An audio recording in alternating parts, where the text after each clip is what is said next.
Ragazzi, una bella ricetta facile e gustosa per casa vostra, non ci vuole niente.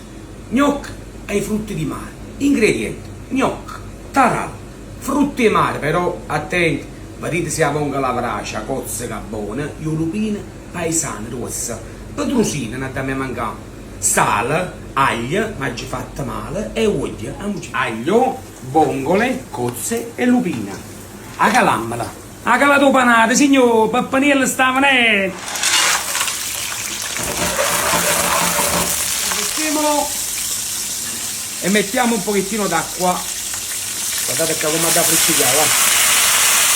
Mettiamo il coperchio e aspettiamo che i popcorn si scoppiano. E a una volta una volta aperti li alziamo. Vedete? Bello, guardate sta vongola che sporcata, mamma mia. Tanti spinna, tanta vaia. Guarda questi cozzi qua. Una parte la sgusciamo. Tolte i frutti di mare, assicuratevi sempre di passare e filtrare il sugo, che a volte può fare brutti schezzi. E come infatti guardate sotto c'è un pochettino di sabbia. Vedete? Ci fermiamo. Filtrate il sugo, mettiamo i gnocchi all'interno, non li facciamo bollire, li mettiamo direttamente all'interno del sugo. Un pochettino d'acqua l'abbiamo aggiunto e vi faccio vedere come vedono. Ovvero viene la crema. Sono quasi pronti, spegniamo, mettiamo i frutti di mare.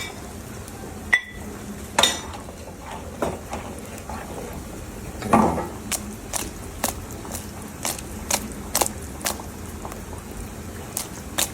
Lo facciamo un pochettino riposare, un minuto giusto, e poi lo serviamo.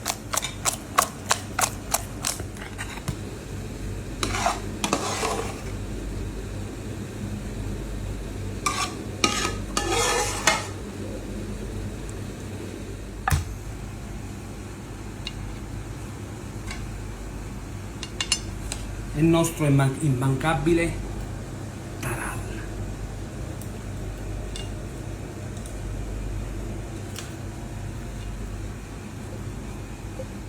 Ragazzi, giusto 2 minuti. Quando avete una cena o un pranzo a casa, non sapete che le da fare, un gnocchetti, giusto 2 minuti ci vuole. Guardate qua, vi cito la verità, è un capolavoro, un momento più bello. Ma mangia prima sta con quella, te. Guardate che spettacolo. Cosa vuoi? Un gnocchetto a cremino.